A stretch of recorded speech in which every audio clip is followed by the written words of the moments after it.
Assalamualaikum warahmatullahi wabarakatuh. Pemirsa Khalifah yang dirahmati Allah Subhanahu wa Ta'ala. Di tengah kepanikan masyarakat akibat virus COVID-19, ternyata masih ada manusia-manusia yang tega mengeruk keuntungan. Mereka sengaja menimbun masker dan cairan pembersih tangan agar bisa menjualnya dengan harga berkali-kali lipat. Tak peduli masyarakat sedang sangat membutuhkan. Bahkan ada pula yang membeli masker secara berlebihan sebagai bentuk antisipasi, meski sebenarnya ia dalam kondisi sehat, hingga menyebabkan orang yang sakit dan jauh lebih membutuhkan tidak kebagian masker. Perilaku tersebut sesungguhnya sangat jauh dari akhlak Islam. Karena Rasulullah SAW mengajarkan umatnya bersikap al-ithar, yakni mendahulukan kebutuhan orang lain meski diri sendiri sedang membutuhkan. Al-Ithar ini mendahulukan orang lain dalam urusan dunia adalah merupakan satu sikap yang luar biasa. Bayangkan di zaman yang orang berpikir egois, orang berpikir selalu hanya dirinya, bahkan dia rela memakan siapapun, orang lain. Jangankan orang lain, kadang saudara pun dimakannya, saudara pun dizoliminya dan dikorbankannya. Maka bayangkan ada sebuah syariat yang jangankan memakan orang lain, tidak mungkin dilakukannya. Bahkan yang dimilikinya secara halal pun dia berikan kepada orang lain. Bukan itu saja, bahkan dia memberikan apa yang dimilikinya kepada orang lain padahal dirinya sendiri memerlukan. Tidak ada yang melebihi akhlak setinggi itu. Teladan terbaik dalam al-ithar tentu saja manusia paling mulia, Rasulullah Sallallahu Alaihi Wasallam. Dalam perjalanan dakwah beliau tak jarang Nabi menemui situasi sulit dan berbagai peperangan. Salah satunya perang Khandaq yang terjadi pada tahun 5 Hijriah.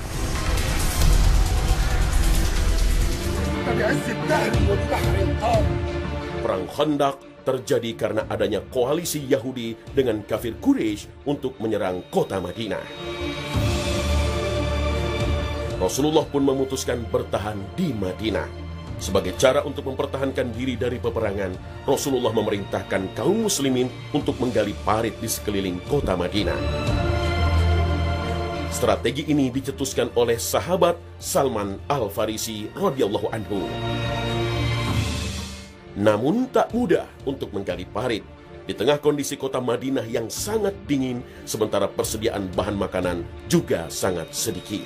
Salah satu kunci rahasia mengapa beliau adalah pemimpin yang sangat dicintai rakyatnya. Lihatlah umpamanya dalam kisah yang sangat terkenal di peristiwa tahun 5 Hijriah di Perang Khandaq. Perang Khandaq ketika saat keadaan muslimin harus berhari-hari menggali parit yang cukup panjang 2,5 kilometer. Dengan cukup lebar 5 meter dan kedalaman kurang lebih sama.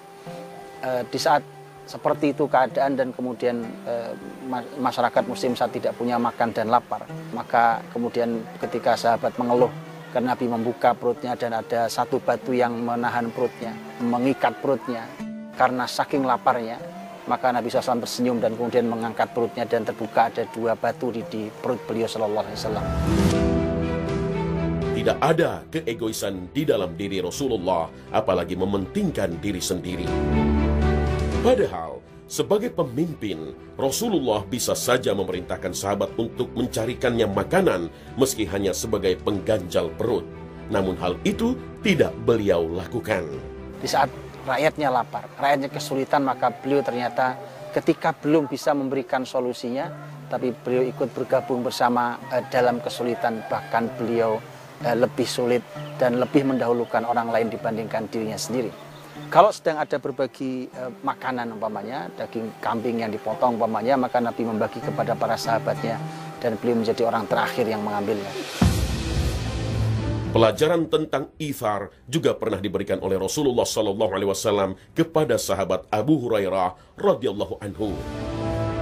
Suatu hari, Abu Hurairah tengah dilanda kelaparan, sementara ia tak punya uang untuk membeli makanan. Ia pun harus menahan rasa lapar dengan cara menempelkan perutnya di tanah atau mengikat perutnya dengan batu. Lalu ia berinisiatif duduk di pinggiran jalan yang biasa dilalui para sahabat, dengan harapan sahabat akan menawarinya makanan. Kemudian lewatlah sahabat pertama Abu Bakar radhiyallahu anhu. Abu Hurairah kemudian bertanya tentang sebuah ayat Al-Quran, suatu isyarat yang ia berikan untuk mengungkapkan rasa laparnya itu. Namun, Abu Bakar tak menangkap apa yang diinginkan Abu Hurairah. Maka berlalulah Abu Bakar dari hadapan Abu Hurairah. Tak lama berselang, lewat sahabat kedua Umar ibnul Khattab radhiyallahu anhu. Isyarat yang sama disampaikan, namun Umar pun tak menangkap maksud perkataan Abu Hurairah. Abu Hurairah radhiyallahu anhu, beliau mengatakan suatu hari beliau sangat lapar. Kemudian setelah itu dia malu untuk minta, karena ini juga kelebihan para sahabat, bahwa mereka orang yang bisa jadi kekurangan tapi tidak terlihat kekurangannya. Mereka orang yang memerlukan, orang yang membutuhkan, tapi mereka tidak menjual kemiskinannya, tetapi mereka justru menyembunyikannya, malah orang menduga dia orang yang berkecukupan. Itu kelebihan mereka. Setelah Abu Bakar dan Umar berlalu, kali ini Rasulullah yang lewat di hadapan Abu Hurairah. Bertemu Rasulullah ketika itu bagai menemukan mata air di tengah padang gurun. Ketika melihat wajah Abu Hurairah yang kelaparan, Rasulullah langsung tersenyum, menandakan beliau sudah memahami apa yang diinginkan sahabatnya itu. Maka Rasulullah segera mengajak Abu Hurairah ke rumahnya. Ketika sampai, ada susu yang siap diminum. Abu Hurairah mengira susu itu akan langsung dihadiahkan untuknya. Namun Rasulullah justru memintanya untuk mengundang para ahlus suffah ke rumah beliau. Lihat, harusnya susu itu yang diperlukan oleh Abu Hurairah itu langsung diminum oleh Abu Hurairah karena dia sangat memerlukan saat itu. Tapi Nabi ingin bahwa Abu Hurairah belajar sebuah akhlak yang sangat tinggi, yaitu al-ithar. Maka Abu Hurairah diminta oleh Nabi SAW untuk mengumpulkan para sahabat yang tinggal di Suffah. Kata Nabi, wahai Abu Hurairah, panggillah teman-temanmu di Suffah. Suffah adalah sebuah tempat di belakang Masjid Nabawi yang dulu ditempati oleh para sahabat yang tidak punya rumah, tidak punya harta, tidak punya pekerjaan, ditinggal di situ. Kemudian Abu Hurairah sempat sebenarnya dalam dirinya dia merasa kecewa karena dia berkata bahwa saya sedang perlu, mestinya saya diberi dulu. Tapi karena perintah Allah dan Rasulnya tidak bisa ditolak, maka dijalankan saja. Itu pelajaran mahal buat kita semuanya. Tidak banyak bertanya walau mungkin bertentangan dengan hati kecil kita. Setelah para ahlus suffah berkumpul, kemudian Rasulullah meminta Abu Hurairah untuk membagikan susu kepada mereka. Setelah semua susu diberikan, hingga para ahlus suffah kenyang, sambil tersenyum Rasulullah berkata, sekarang tinggal aku dan engkau. Nabi SAW manggil Abu Hurairah, yang bukannya segera dikasih minum, tetapi diajari ithar.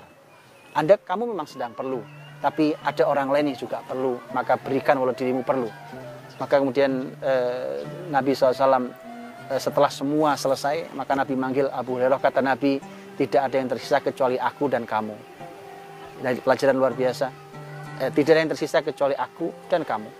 Maka kemudian Nabi persilahkan seorang Abu Hurairah radhiyallahu anhu untuk meminumnya. Kemudian Abu Hurairah meminumnya, dan yang terakhir sekali adalah Rasul kita Muhammad SAW yang meminum susu yang disediakan itu.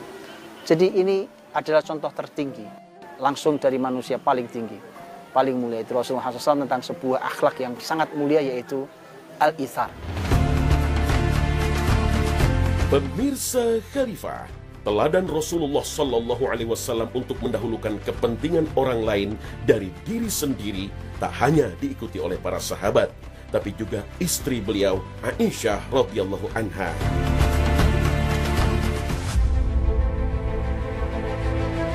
Kisahnya bermula menjelang wafatnya Amirul Mukminin Umar ibnul Khattab radhiyallahu anhu. Ketika itu Umar memerintahkan anaknya Abdullah bin Umar untuk pergi menemui Aisyah. Umar berpesan agar anaknya menyampaikan permintaan izin kepada Aisyah agar jasadnya dimakamkan di sisi kedua orang yang dicintainya, yakni Rasulullah dan Abu Bakar. Sesampainya di rumah Aisyah, Abdullah mendapati bahwa Ummul Mukminin sedang menangis karena mendengar kondisi Umar yang makin kritis. Maka Abdullah menyampaikan salam dari Umar dan mengutarakan tujuan utamanya.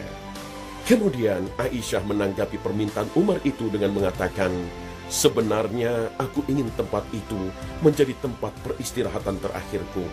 Tetapi hari ini aku akan mengutamakan dia daripada diriku sendiri. Jadi tadinya Aisyah ingin bahwa di kamar itu adalah makamnya Rasul, kemudian Abu Bakar, kemudian Aisyah. Itu maunya Aisyah. Tapi kemudian karena itu diminta oleh Umar bin Khattab, maka lihat kemudian Aisyah yang menginginkan hidup berdampingan sampai di alam barzakh dengan dua manusia mulia. Yang satu adalah Rasul SAW sekaligus suaminya, dan yang satu adalah ayahandanya dan manusia terbaik setelah Rasul. Itu diurungkannya, dibatalkannya, dia memilih ithar, akhlak yang mulia. Dan kemudian Aisyah mempersilahkan nanti kalau Umar meninggal dimakamkan di situ. Tapi begitu nanti Umar berkata kepada orang sekelilingnya, nanti kalau saya meninggal, maka bawalah jenazah saya ke rumah Aisyah. Kemudian kalau Aisyah radhiyallahu anha mengizinkan maka makamkan aku di situ. Tapi kalau ternyata beliau tidak mengizinkan maka makamkan aku di Baqi'. Dan ternyata kita semua tahu sampai hari ini dideretkan 3 jasad paling mulia diperistirahatkan di kamar Aisyah, bahwa keberadaan Umar di kamar itu adalah salah satu bukti dari akhlak yang sangat mulia dalam Islam, yaitu al-ithar, yaitu mendahulukan orang lain untuk urusan dunia walau dirinya juga memerlukannya. Dan kemudian malah Aisyah memilih untuk dimakamkan di makam Baqi', makam umum bersama para sahabat yang lain. Dalam sebuah hadis yang diriwayatkan sahabat Abu Hurairah radhiyallahu anhu, dikisahkan suatu hari ada seorang yang mengunjungi Rasulullah sallallahu alaihi wasallam. Nabi ingin menjamu orang tersebut dengan makanan. Namun ketika beliau bertanya ke istri-istrinya, mereka mengatakan bahwa di rumah hanya tersisa air. Kemudian Nabi bertanya kepada para sahabat, siapakah yang ingin mengajak orang ini ke rumah dan menjamunya? Maka salah seorang Ansor menyanggupi, lalu mengajak tamu Rasulullah itu ke rumahnya. Setelah sampai di rumah, sahabat Ansor itu berkata kepada istrinya, muliakanlah tamu Rasulullah Sallallahu Alaihi Wasallam. Maksudnya, muliakanlah ia dengan hidangan makanan. Namun sang istri menjawab, kita tidak memiliki apa-apa selain makanan untuk anak-anak. Mengetahui hal tersebut, sang Ansor pun merancang skenario agar tetap bisa memuliakan tamu Rasulullah itu. Ia meminta istrinya untuk menyalakan lampu lalu menidurkan anak-anaknya ketika waktu makan malam tiba. Tujuannya agar sang tamu mengira bahwa tuan rumah juga ikut makan malam namun di ruangan yang berbeda. Sang istri pun menuruti seluruh permintaan suaminya. Ternyata punya skenario bahwa karena sang tamu tentu tidak enak kalau dia makan sendiri, sementara tuan rumah tidak makan, maka sementara makanan tidak cukup untuk semua yang ada di rumah. Maka kemudian ketika malam tiba, kemudian anak-anak ditidurkan. Jadi tadi minta makan sebenarnya, tapi kemudian ditidurkan dan mereka tidur. Kemudian setelah itu sang istri mematikan lampu, dan kemudian terkesan bahwa suami istri sedang makan bersama, padahal tidak ada yang dimakan, dan makanan diberikan kepada tamunya, dan itu adalah ithar. Esok paginya mereka berdua bertemu dengan Rasul sallallahu alaihi wasallam. Kemudian Nabi mengatakan, Allah tertawa.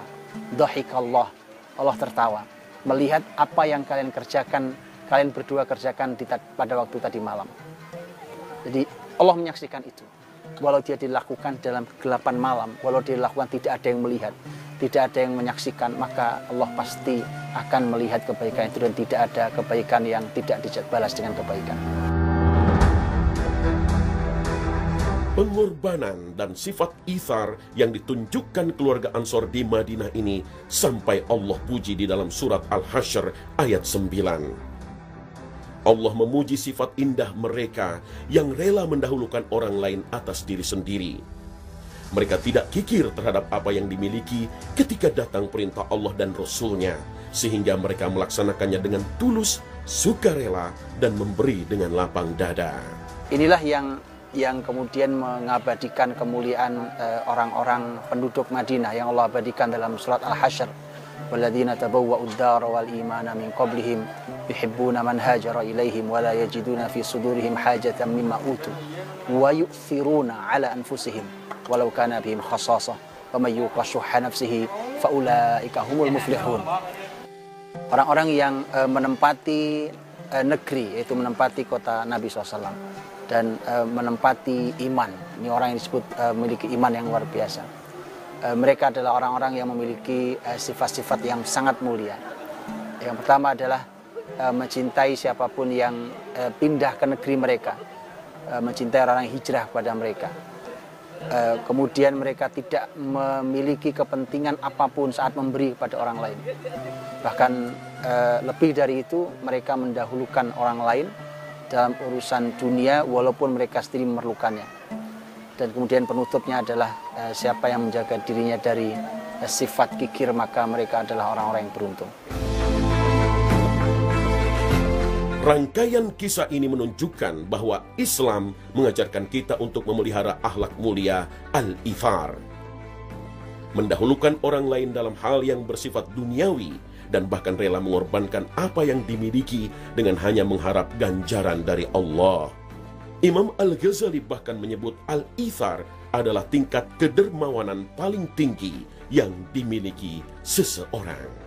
Karena akhlak Islam sekali lagi, dia siap berbagi secara sosial, bahkan al-ithar menempati yang paling tinggi, yaitu bahwa dia siap memberikan, mendahulukan saudaranya untuk urusan dunia, walau dirinya pun memerlukan.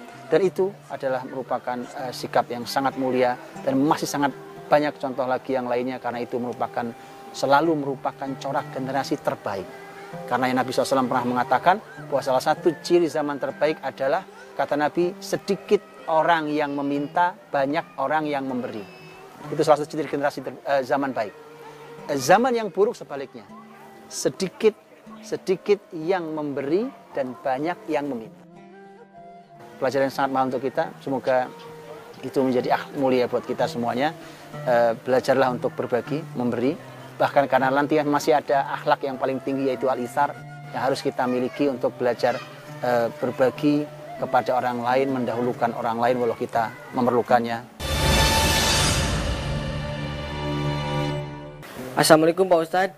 Saya mau bertanya Pak Ustadz, apa ganjarannya bagi orang yang mementingkan kepentingan orang lain dibanding mementingkan kepentingan dirinya sendiri? Terima kasih Pak Ustadz. Assalamualaikum warahmatullahi wabarakatuh. Orang-orang yang ithar, orang yang mendahulukan saudaranya, karena ini adalah akhlak yang sangat mulia, maka tentu mendapatkan banyak sekali kemuliaan di sisi Allah. Apa ganjarannya? Yang pertama adalah Rasulullah SAW secara umum telah menyampaikan bahwa orang yang kelak paling dekat posisi duduknya dengan beliau di surga adalah sebagaimana kalimat beliau, aqrabukum minni manzilatan yaumal qiyamah ahsanukum akhlaqan. Orang yang paling dekat duduknya dengan aku nanti di hari kiamat adalah siapa yang paling baik akhlaknya di antara kalian. Dan ithar ini menempati posisi akhlak yang sangat tinggi. Maka mereka yang punya sifat al-ithar, mereka orang yang berhak untuk duduk paling dekat dengan Rasul Shallallahu Alaihi Wasallam. Begitu pula dengan al-ithar, orang yang ithar itu artinya dia sudah pasti menghilangkan sikap pelit dari dirinya. Pasti tidak punya sifat pelit orang seperti itu.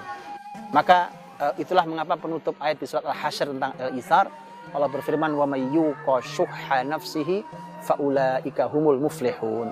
Siapa yang telah menjaga dirinya dari sifat pelit, maka mereka orang-orang yang muflihun. Ini balasan luar biasa. Kata al-muflihun, kata al-falah. Falah itu artinya macam-macam. Falah itu artinya bisa bahagia, artinya bisa sukses. Karena itulah maka bisa kita lihat bagaimana gabungan antara bahagia dan sukses itu sesuatu, bukankah itu sesuatu yang kita inginkan? Maka jagalah diri ini, lindungi dari sikap, dari sifat pelit, jadilah orang yang dermawan, bahkan lebih dari itu jadilah orang yang ithar, maka kita akan menjadi orang yang bisa meraih al-falah. Di al-falah itu adalah dia akan bahagia. Jadi orang yang memberi itu bahagia. Jadi kalau ada orang yang merasa dengan pelit itu bahagia, Anda harus tahu bahwa orang yang memberi jauh lebih bahagia dibandingkan orang yang pelit. Itu yang satu. Dan yang kedua adalah al-falah, itu bisa berarti sukses. Maka kalau ingin sukses, berbagilah dengan orang lain. Itu adalah ganjaran di dunia, dan sebelum nanti di akhirat menjadi orang yang paling dekat duduknya dengan Rasul Sallallahu Alaihi Wasallam. Wallahu ta'ala alam bissawab. Assalamualaikum warahmatullahi wabarakatuh.